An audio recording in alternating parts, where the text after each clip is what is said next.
विश्वकर्मा पूजा एभी त मेला घुमाए देबो गे कहबी तो झुलबो झुलाए देबो गे एभी त मेला घुमाए देबो गे कहबी तो झुलबो झुलाए देबो।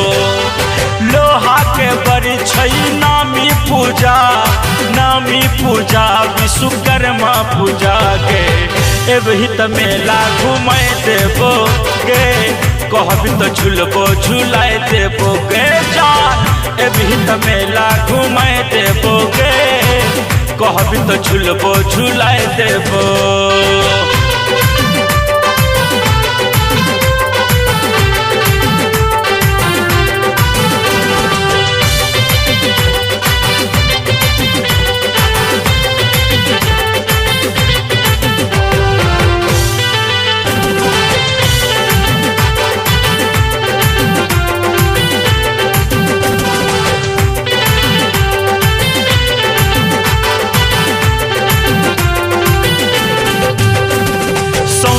जिला में चले छे चर्चा सबके जुबा पर नाम छे।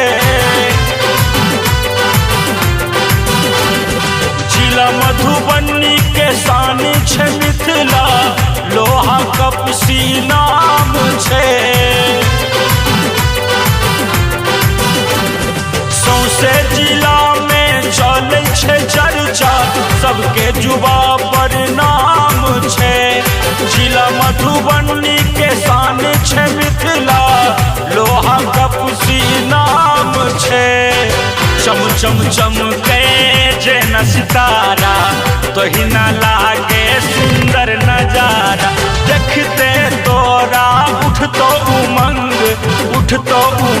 गे उठतो उमंग एभी त मेला घुमाए देबो गे कहबी तो झुलबो झुलाए देबो गे जान एभी त मेला घुमाए देबो गे कहबी तो झुलबो झुलाए देबो।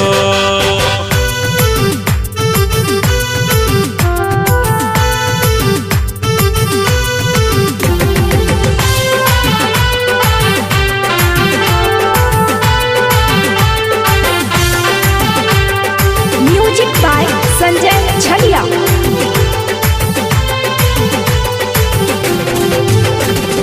मेला के नामी छोला भटूरा तोरा खिएबो रोज शाम के।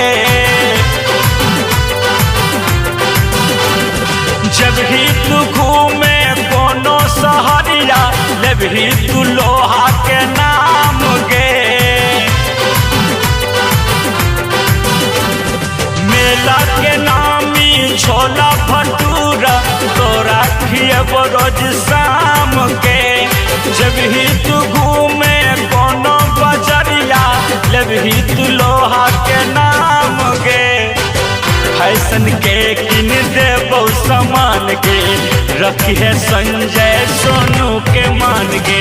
छौरा सब देखते करतौ हुरदंग के करतौ हुरदंग एभी त मेला घुमाए देबो गे फोरक लाली किनाए देबो गे जान एभी त मेला घुमाए देबो गे मेला के जलेबी खियाए देबो गे। लोहा के बड़ी छई नामी